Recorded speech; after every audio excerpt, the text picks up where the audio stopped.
வணக்கம். சுப்பிரமணியம் யோகாமணி சேனலுக்கு உங்களை அன்புடன் வரவேற்கிறேன். இன்றைக்கி சமையல் குறிப்பில் நம்ம பார்க்க போகிறது வெள்ளை பூசணிக்காய் கூட்டு எப்படி செய்கிறேன்னு பார்க்கலாம் வாங்க. அனைவருக்கும் அன்பு வணக்கம். திருமதி சுப்பிரமணியம்.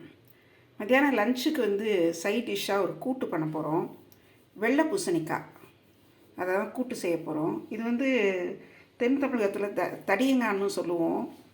அதுக்கு பருப்பு வகைகள் ஊற வச்சுருக்கிறேன். துவரம்பருப்பு 1 ஸ்பூன், பாசிப்பருப்பு 2 ஸ்பூன், கடலைப்பருப்பு 3 ஸ்பூன்.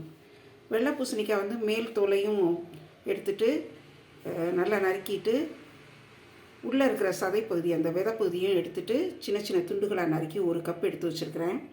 இதுக்கு அரைக்கிறதுக்கு தேங்காய் மசாலா தேங்காய் கொஞ்சம் கீறி வச்சுருக்கிறேன் 1 டேபிள் ஸ்பூன் அளவு. சின்னதாக 2 பச்சை மிளகாய், 2 வெள்ளைப்பூடு, 1 ஸ்பூன் சீரகம். இந்த தேங்காய், பச்சை மிளகாய், வெள்ளைப்பூடு, சீரகத்தை இப்போ அரைச்சிட்டு வந்துடுறேன். அடுப்பில் ஒரு குக்கர் வச்சுருக்கிறேன். அதில் இந்த 3 பருப்புகளையும் முதல்ல அடியில் போட்டுடலாம். துவரம்பருப்பு போட்டேன், பாசிப்பருப்பு போட்டேன், கடலைப்பருப்பு போட்டேன். பொதுவாக இந்த மாதிரி பருப்பு வகைகள் கொஞ்சம் தினமுமே சேர்க்குறது வளரும் குழந்தைகளுக்கு ரொம்ப ரொம்ப நல்லது. புரோட்டீன் நல்லா என்ரிச்சாக கிடைக்கும். ஏன்னா இப்போது குழந்தைங்களுக்கு பல் முளைச்ச உடனே நம்ம கொடுக்குற திட உணவில் பருப்பும் நெய்யும் சேர்த்து தான் சாதம் கொடுப்போம். அது ரொம்ப ரொம்ப இம்பார்ட்டண்ட் அந்த பருப்புங்கிறது. இப்போ பருப்பு வகைகளை போட்டுட்டு அதோட இந்த நறுக்கி வச்ச வெள்ளை பூசணிக்காயை போட்டேன். கொஞ்சம் துளி மஞ்சள் தூள் சேர்த்துடலாம்.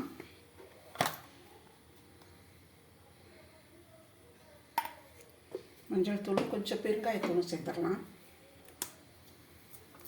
பெருங்காயம் பருப்பில் கொஞ்சம் அந்த கேஸ் ட்ரபிள் வராமல் இருக்கிறதுக்காக.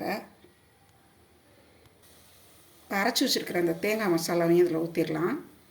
ஊற்றிட்டு குக்கரை மூடி வச்சு நல்லா ஒரு 3 விசில் வர விடலாம். குக்கரில் நல்லா ப்ரெஷர் ரிலீஸ் ஆகிடுச்சு. கூட்டு நல்லா வெந்துருச்சு. இப்போ கொஞ்சம் உப்பு சேர்த்துட்டு கடுகு உளுந்தம் பருப்பு தாளித்து கொட்டிடலாம். தேவையான அளவு டேபிள் சால்ட் சேர்த்துட்டேன். அடுப்பில் ஒரு பேன் வச்சு கொஞ்சம் எண்ணெய் ஊற்றிருக்கிறேன்.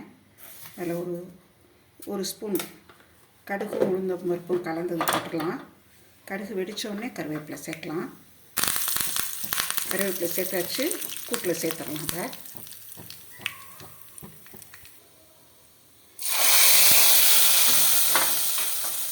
சுவையான வெள்ளை பூசணிக்காய் கூட்டு தயாராகிடுச்சு. பரிமாறதுக்கு எடுத்து வச்சிடலாம்.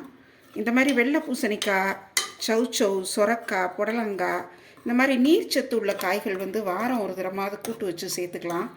ஹெல்த்துக்கு ரொம்ப நல்லது.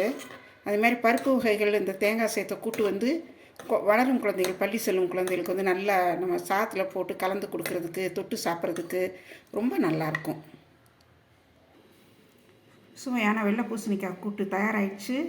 இந்த குறிப்பு உங்களுக்கு ரொம்ப பிடிச்சிருக்கும். செய்து பாருங்கள், எப்படி இருந்துச்சுன்னு சொல்லுங்கள். இந்த வீடியோவை லைக் பண்ணுங்கள், ஷேர் பண்ணுங்கள். எங்கள் யோகாமணி சேனலுக்கு சப்ஸ்கிரைப் பண்ணுங்கள். நன்றி, வணக்கம்.